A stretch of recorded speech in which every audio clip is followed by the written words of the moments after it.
So isang magandang umaga po sa ating lahat o isang magandang araw. Kami po ang group number 3 na nai-assign sa Ida Bauer Theory or Ida Bauer Story. Let me start in introduction with Angeline Pedregal. Ida Bauer, the patient of Sigmund Freud, has suffering so-called hysterical symptoms, a nervous cough, depression, and unsociability.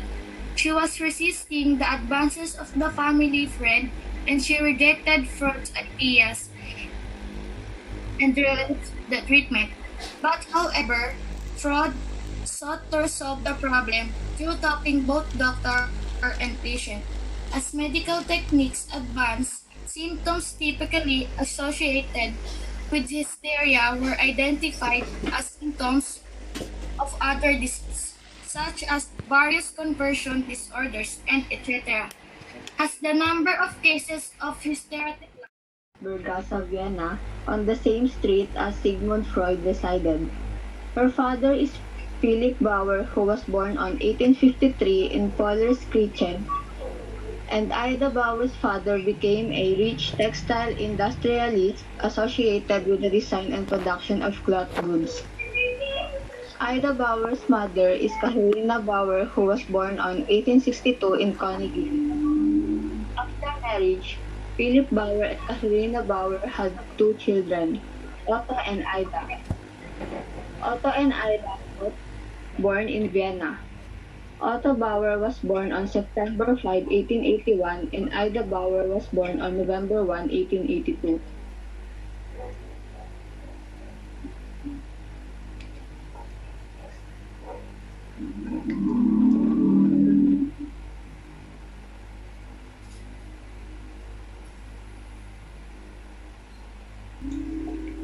Ida Bauer, Alina.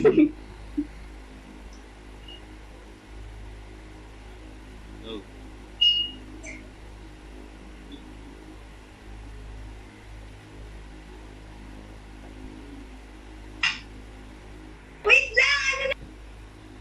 Okay. Dora's father brought her to Fred, a man who helped him kind observe her out. And I have no doubt to say that this accident is responsible for Dora's depression and irritability and suicidality. She keeps pressing me to break off relations with her Kay and more particularly which from who she used to possibly purchase from early, but that I could not afford to begin with. I myself believe that Dora tells of the man's important suggestion is a fantasy that has forced its way to her mind, and besides, I am bound to proud by ties of honorable friendship, and I do not wish to cast her fate. Horace's criticism of her father were the most frequent. Criticism. He was insincere, he had a stray of fullness, his character, he only thought of his own enjoyment, and he had a gift for see things I'm the light which suited him best. Up- Sorry, let's skip. I could not in any dispute Dora's characterization of her father, and there was one particular respect in which his wife was easy to see that her reproaches were justified. When she was feeling embittered, she used to be overcome by the idea that she had been handed over to her Kay as the price of his tolerating the relations between her father and his wife. It, and he raged the fathers make such use of her was visible yeah, behind her affection for him. So yun nga, that woman Dora's father Kay and had course never made formal agreement in which he was treated an object for better. Sabi doon, na nagkaroon daw sila ng isang agreement ng tatay niya pero hindi siya pumapayag sa gusto nitong mangyari. Kumbaga sa napilitan, ikaw yung babae na gustong gawin sa'yo ng father mo yung hindi nararapat na gawin sa'yo. Pero kailangan nating sundin kasi nga father. Pero dito, si Dora, mas pinili niya o si Ida Bauer, mas pinili niya na maging isang biktima. Lastly, Dora was still a child and he was treated as a child by Herky. Ano ba yung sinasabi doon na Dora was still and a child as treated? Ibig sabihin nito, tinuring siyang isang bata na kayang-kayang utusan o diktahan sapagkat siya ay isang normal na kabataan lamang. Kaya dito sa critical evaluation, makikita natin kung paano ba talaga hindi ma-handle ni Dora yung kanyang sitwasyon kaugnay dun sa tatay niya.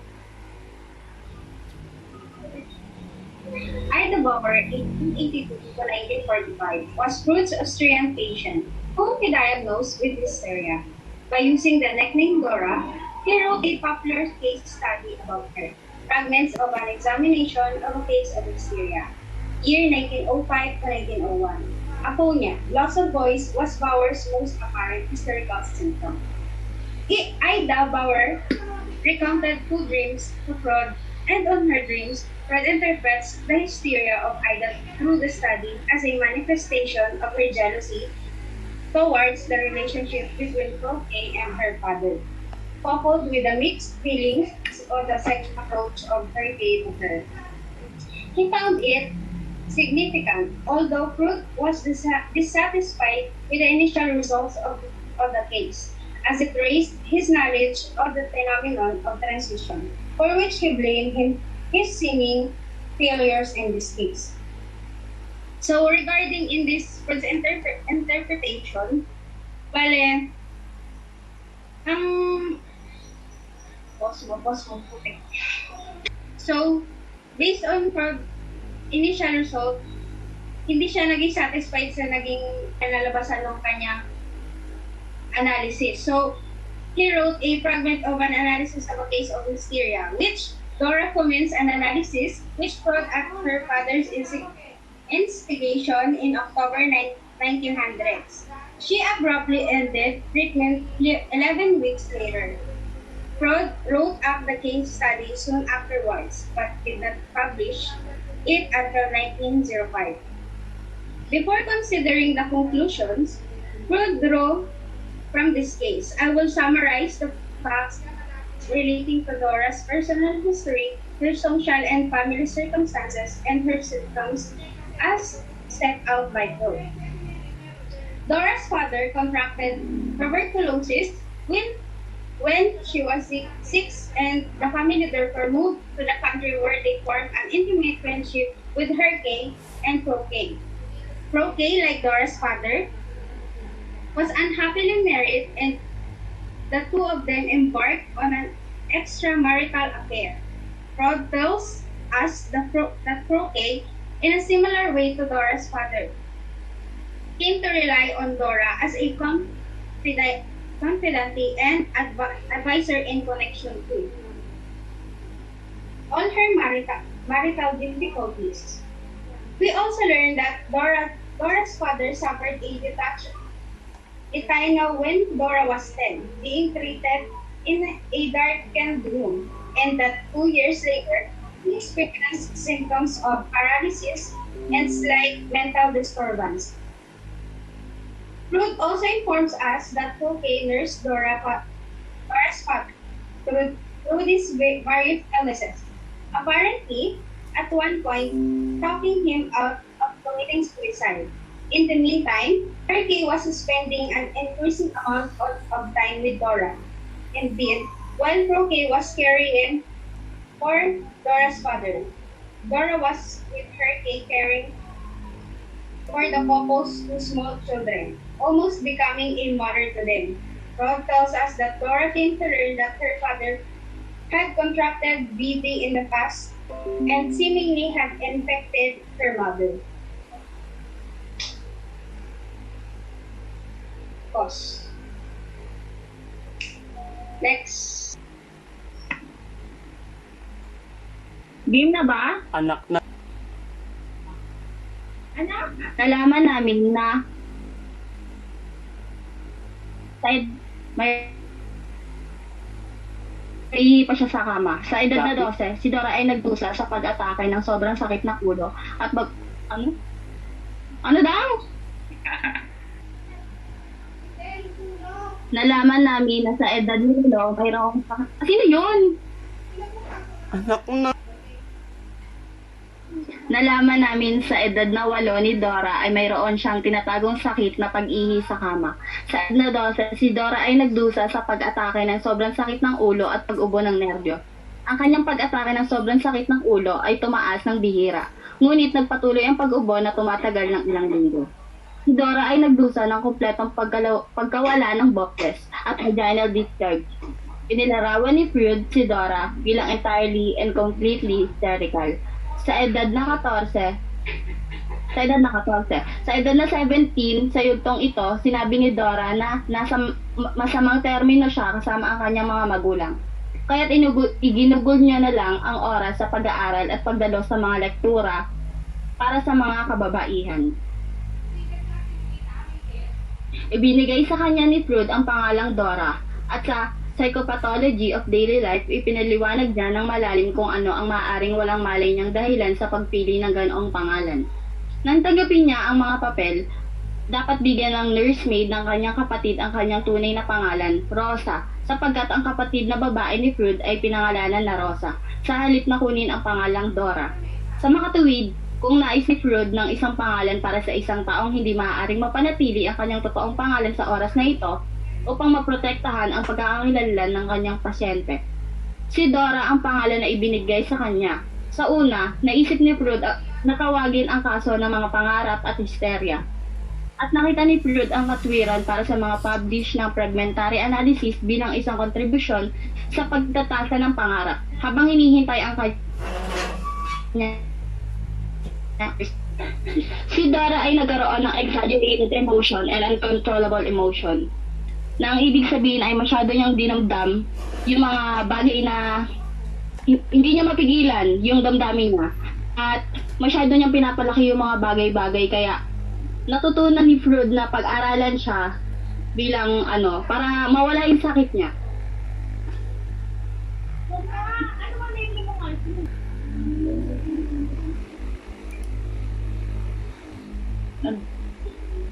The Dora case reveals psychoanalytic treatment to be a process of coercion of patient by the male analyst. The message is the woman should admit her sexual desires, confront the fact that she has led the male on to believe she wants to have sex with him, and submit herself freely and without pangs of conscience to the male sexual advances.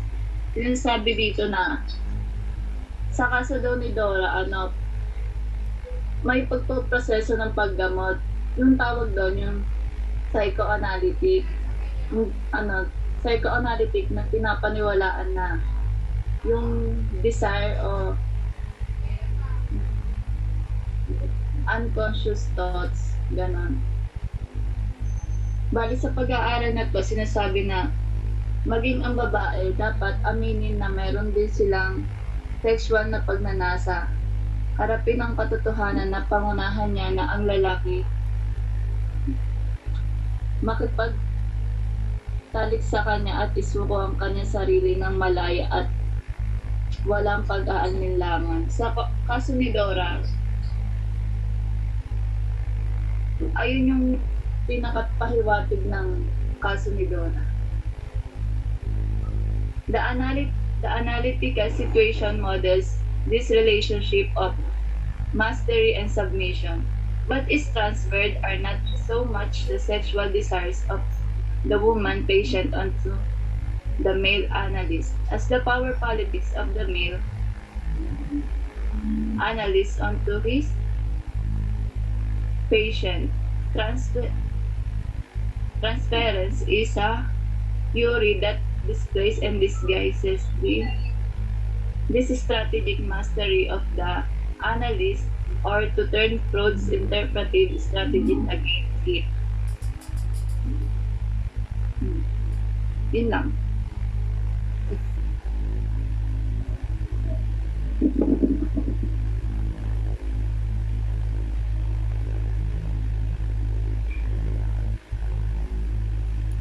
Teka, This chapter contains information about methods and techniques, procedures and tools that have been found to be necessary. Wait lang. About methods and techniques, procedures and tools that have been found to be necessary or useful in Internet. This study was conducted on secondary data. The secondary data was gathered from the Internet and from business articles. So dito, hindi kami nag-base sa primary kasi wala kami masyadong mahanap na primary sources. Kaya nag-base na lang yung methodology namin sa secondary sources, which is research article and through internet. The researchers will conduct the research from Ida Bauer theory and for about her case study. We gathered from research articles to write the study in a simple way and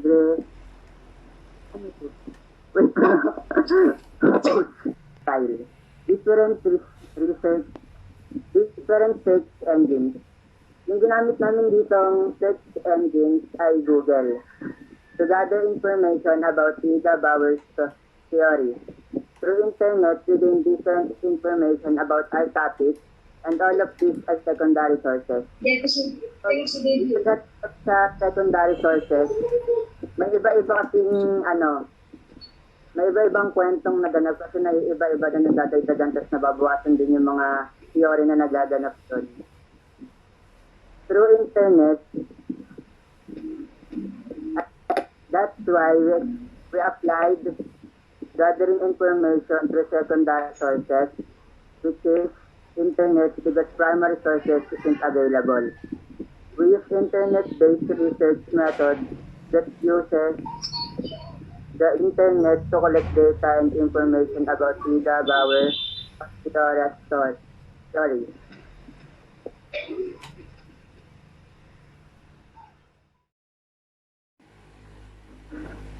Kumuha din kami ng idea sa mga research articles upang mas malaman namin kung paano ba ang daloy o paggawa ng isang methodology. Ginawa namin tong readable para mas matangkilik ng mababasa na basahin ang ginawa naming secondary data. Siyempre kapag mahaba yung kwento natin, di ba, tatama rin yung mga mababasa na basahin to. Tsaka kuha kami ng simple way upang mas matalakay ng para di ganun kahaba pero nandun yung point namin na mahatid yung kwento ni Dora. Ayun lang.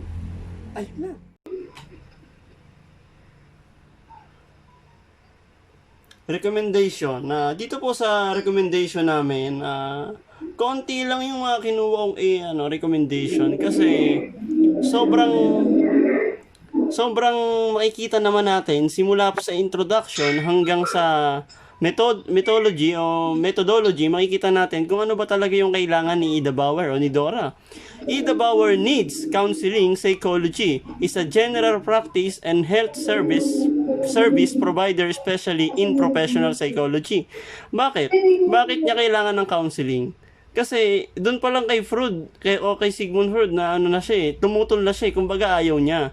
Bakit ayaw niya? Kasi yun yung makakatulong sa kanya para gumaling siya sa sakit niya. Kaya dito makikita natin na kailangan talaga ni Ida Bauer ng counseling, and I recommended to this study or to this case na mag-counseling siya and pumasok siya sa isang psychiatric event o psychiatric counseling na pwede niya ikagaling at ikabuti ng kanyang pakiramdam at kanyang kalusugan. Pangalawa, Ida Bauer needs secondly is Ida Bauer needs to join in social psychology. Psychology is the scientific study of how people thoughts, feeling, beliefs, intention, and goals are constructed within a social context by an actual or imagined interaction with others. Bakit po? Ba't kailangan niyang sumali sa mga ganito, sa mga social interaction or imagine in others, kapag kailangan niya makisalamuha. Kasi kung hindi niya susubukan makisalamuha, hindi niya mararanasan kung ano ba talaga yung isang normal na kabataan, normal na tao, at higit sa lahat, normal na pamumuhay. Nakulong siya sa loob ng 4 na sulok ng tahanan niya eh. Kaya kailangan mapag-aralan niya kung paano ba makisalamuha, kung ano ba yung intensyon ng bawat tao sa kanya. Kasi doon pa lang sa una, sa introduction pa lang, makikita na natin na ayaw niyang tanggapin yung sinasuggest ni Freud o ng kanyang doktor o ng kanyang counselor. Kaya kailangan niyang tanggapin ang bawat payo. Kumbaga nga po, tayong mga tao, kung ayaw mong tumanggap, huwag kang magbibigay. Kung mapagbigay ka, tumanggap ka. Kaya ang bawat tao, kailangan natin tumanggap upang tayo ay pagbigyan. Sapagkat ang lahat ng nagpapakababa ay siyang itinataas at ang lahat naman ng nagmamataas ay siyang ibinababa. Kaya dito, kay Ida Bauer, sa case na to, sa study na to, kailangan niyang ibaba ang kanyang sarili para siya ay gumaling. Kumbaga, kailangan niyang makisalamuha, kailangan niyang makipagkapwa-tao sa mga nakakasama niya sa bahay o sa labas ng kanyang tahanan para siya ay gumaling. Ito po yung mga recommended study namin. Ito po, meron pang ibang recommended. Ma'am and other classmates, ito po ang aming grupo o group number 3, the Ida Bauer theory or study or case. May susunod lang ako dun sa methodology. Here a group leader from group number 3, Ida Bauer theory or Ida Bauer's case. My name is Jamer P. Sacro. I report the recommendation. And here's my members. First, I am Mikey Baldonado, reported the part of Freud's interpretation and methodology. Hi, my name is Angelina Pedregal, reporting ulit. Hi, I am Angeline Pedregal, reporting introduction. Hi, my name is Lagrimas Hazelder, reported about Fruits interpretations. I'm Apar Crisaline, reporting conclusion. Hi, I'm Christine Mayrupa, reported about the background. I'm Jerry Sabogon, reported sa methodology.